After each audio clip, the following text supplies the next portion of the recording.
Okay, educators, how are we doing? How are we doing on the burnout? Who's seeing signs of burnout in themselves? Yeah, it. We all know it's common.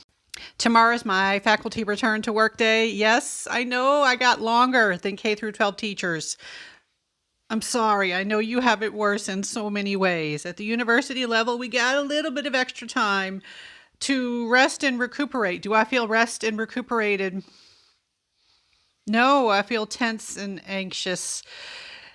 And one of the factors is that all the new tech that we are now expected to use with no training support, etc.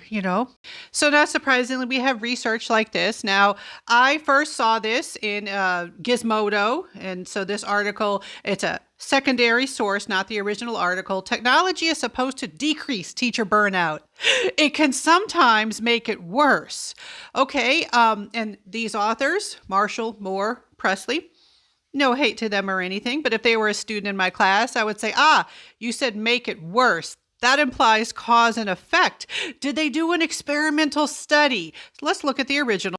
And of course, as often happens with the original research, it is in a peer-reviewed scholarly journal. That's good, but it's often behind a paywall. It's cut off at the top, but the journal is Teacher Development. And then you've got your authors, Presley, Marshall, and Moore. And this is their original article, Understanding Teacher Burnout Following COVID-19. So what was the big thing that many of us remember about COVID-19? All of a sudden, sometimes in one day, we were just told, hey, everything now has to be virtual. And some teachers who had never done anything virtual, especially, the older faculty, not necessarily, but many of them who have said, well, what are you even talking about? They said, you're going to have to teach online now, starting in 2 days. Or we had a situation, something like that. And a lot of us were like, well, excuse me, what? And so what we get from their article, and it's not from an experiment, this is a large survey, and they had some good statistics, some good regression analysis, but they don't have experimental control over their variables. So we don't know if these correlations, these predictive relationships that they are supporting, if it's an actual cause and effect relationship. All right.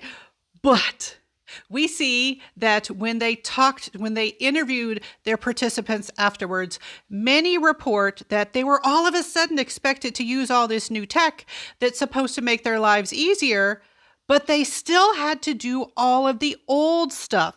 It wasn't so much a replacement, it was just more on top of what they already had to do. And that matches my experience at the university level too. I know there was one faculty member who is essentially their work tripled because they were presenting their class in 3 different formats because we weren't told what we were supposed to do, and they wanted to make sure that they did everything correct so that students can learn because they have high empathy and they care about their students.